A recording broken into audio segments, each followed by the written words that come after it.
Hello, Jimmy. Hey, old chap. Brilliant. You're on your side. You'll have to turn your phone around the other way. Oh my God. You're asleep like that, mate. Hang on, now you're completely upside down. Go on, go round one more. Yay! Oh, no, you're on your side again. Well, ladies and gentlemen. Oh my God. That's it, that's it. Is it one of those evenings? Oh, I think so, Jimmy. I think so. Ladies and gentlemen, he's come joining us again all the way from LA. There's one person that I would like to meet face to my face that I've had on my show. This is him, Jimmy Dugan. Welcome to our 80th show, sir. Thank you, and it's so nice to be here. Am I the right way up, Gaz? You're the right way up. Yeah, you must have lost all your beer when you was upside down, mate. Anyway, welcome, Jimmy. Well, I'm so sorry for the technical difficulties. I had done a test call with my brother in France earlier, and it worked well. But there you go. Such is the world of electronics. Absolutely, fella. Well, what we're going to do tonight, mate, we're going to take you down memory lane. In our last race, I've found 8 horses that you've been associated with, and perhaps you could give us a little sentence on each one. What does Kilianyada mean to you? Kilianyada was an unbelievable horse. We bought him, my dad bought him at Gough Sales in Ireland, and he was the champion of the sales. Right. He is, to this day, perhaps the best horse I've ever sat on. He gave me my first winner under rules in Ireland in a bumper. And the bumper he won, 25 winners came out of it, including, I believe, 12 Grade 1 winners. Wow. But sadly, he was injured in a training accident and didn't get to race. So... Oh, what a sad story. So anyway, he was a phenomenal horse, but we never got to see the best of him. Wow. Next one on the list is Amarak. Amarak or Amorak was a phenomenal horse.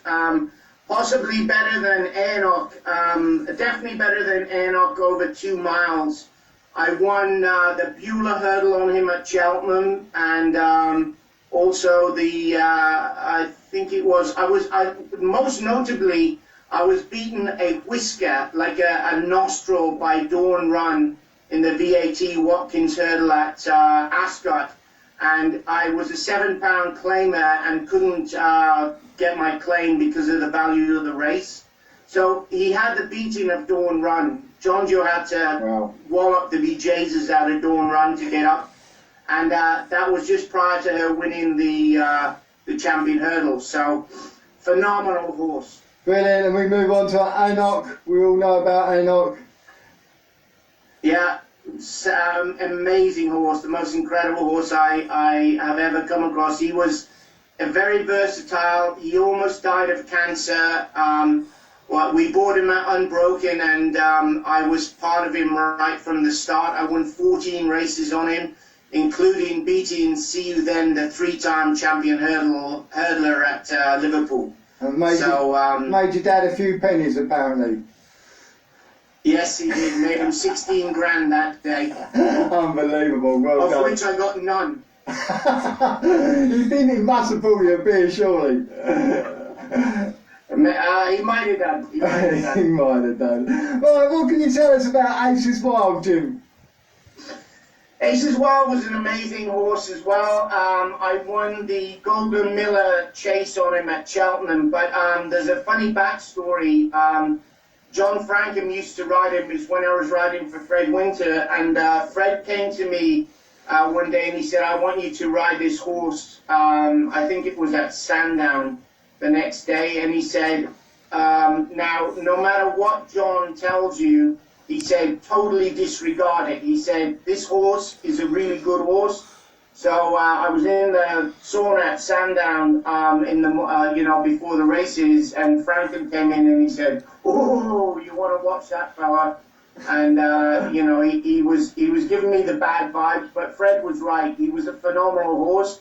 It was probably one of the few horses John didn't get on with, and I ended up having some super wins on him. Brilliant horse. Brilliant. And one of the horses was just, a lot of people will remember this one, Celtic Shot. You actually won a couple of times on Celtic Shot, didn't you?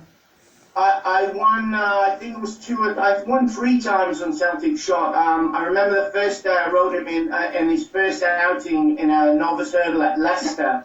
And Fred wasn't there that day. Charlie Brooks, the assistant, came up and he said, "What are you going to do?" I said, "I'll just hunt him around the back, give him an education."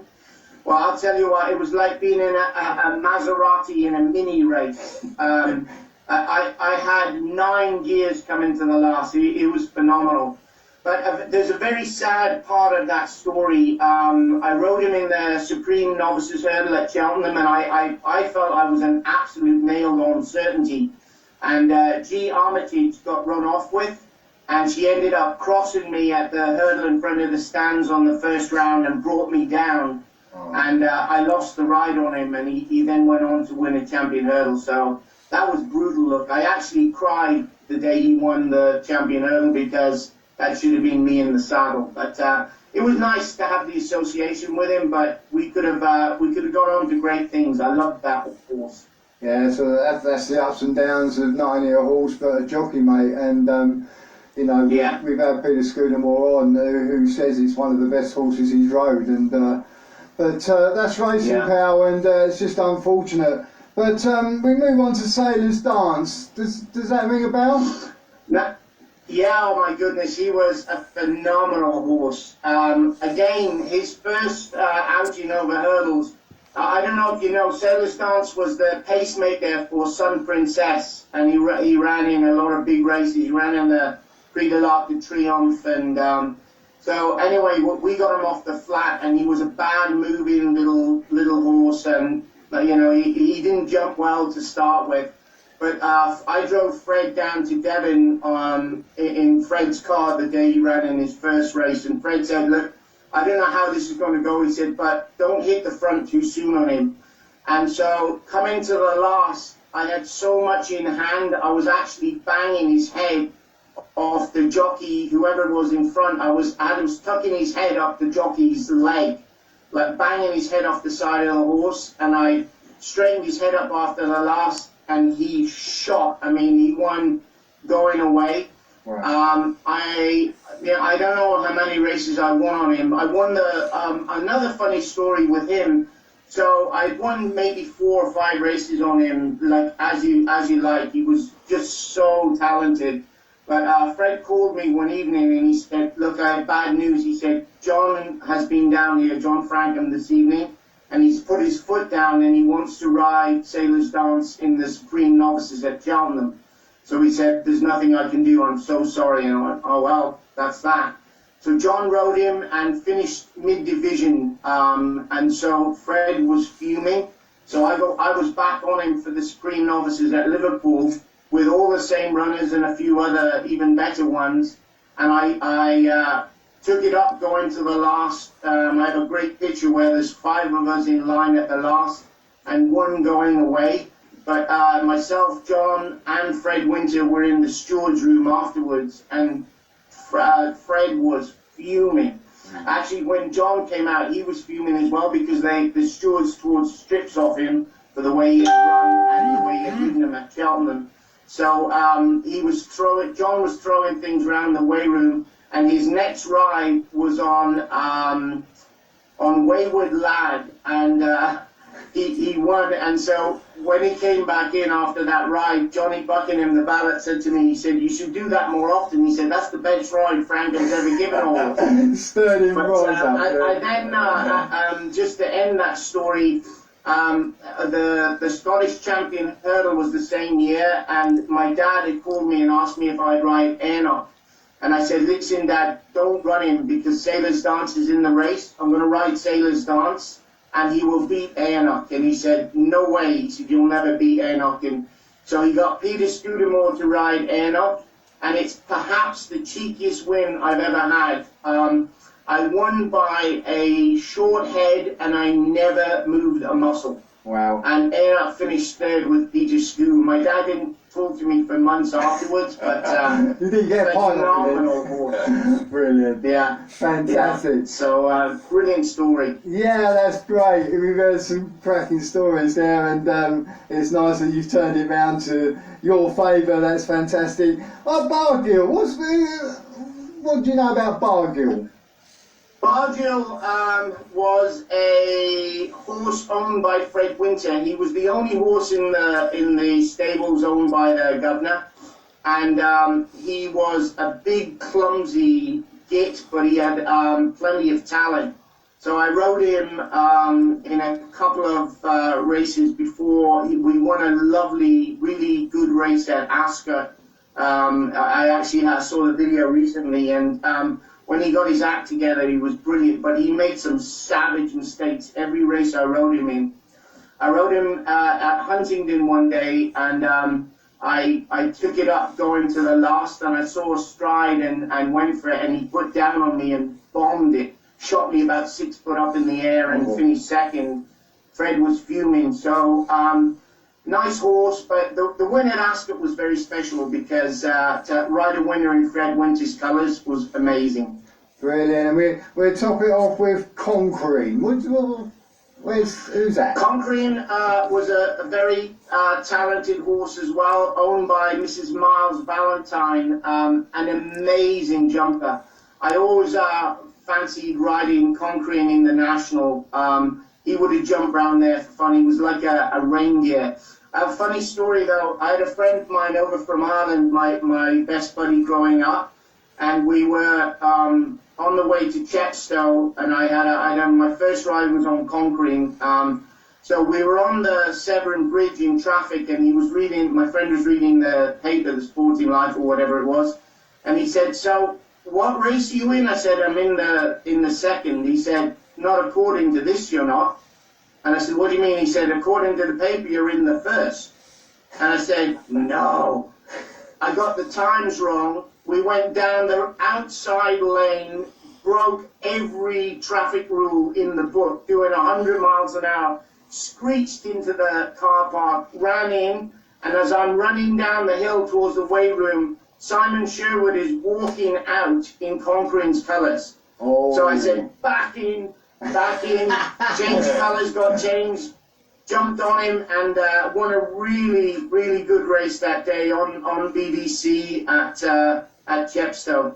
Oh, wow. Yeah, I had a great relationship with him. I don't know many I won, but beautiful horse, and would have gone on to great things. I don't know what happened to him actually, but yeah, I rode some great winners in those pink colours with pink love hearts. Oh, brilliant. Suits you down to the ground, pal. All heart, mate.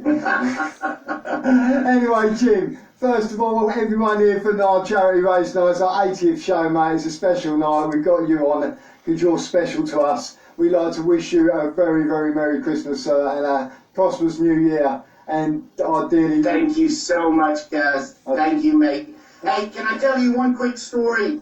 One finishing story for all your listeners out there. So John Frankham, when I was a lad, John Frankham, we would go in this little tap room near Fred's. The lads would shine the boots and stuff. So one morning he said to me, hey, he had the Hoover pipe, and he was singing a song or blowing it like a trumpet. And he said, "Hey, I'll tell you what, Jimmy." He said, "You do the music in the trumpet, and I'll dance." And I said, "No, don't. You're being ridiculous." And all the lads were laughing. Ben DeHaan, everyone was in there. So he said, "Go on. The lads want to watch me dance." So I put that, and I'm blowing the trumpet, and he's falling round laughing. So anyway, off we go up to the schooling ground, and what we would do is we would ride one horse up, and then the lads would bring the horses up, and we jump off one onto another and school maybe 7 or 8 horses.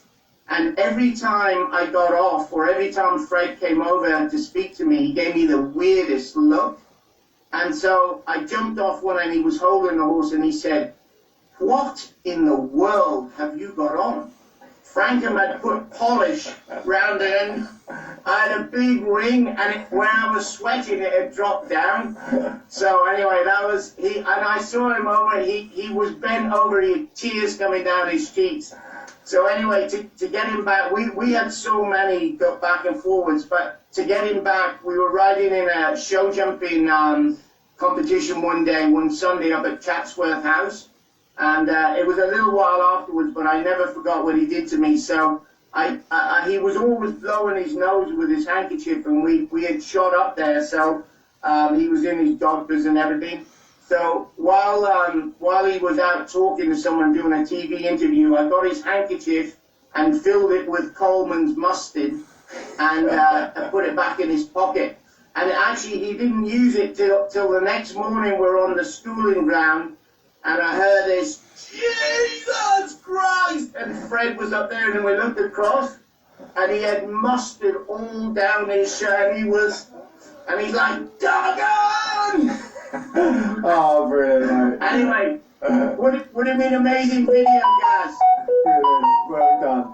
Fantastic, mate. Thank you so much for joining us, pal. I can listen to you all night. You're an amazing guy. And I do hope you come over one day and we can meet up. Jimmy, take care, buddy. I'll be there soon. Happy Christmas. Thank you so much. Happy New Year. And Merry Christmas to everybody out there. Cheers. All the best. Cheers, buddy. Take care. Thank you very much. Cheers. Bye-bye. Bye.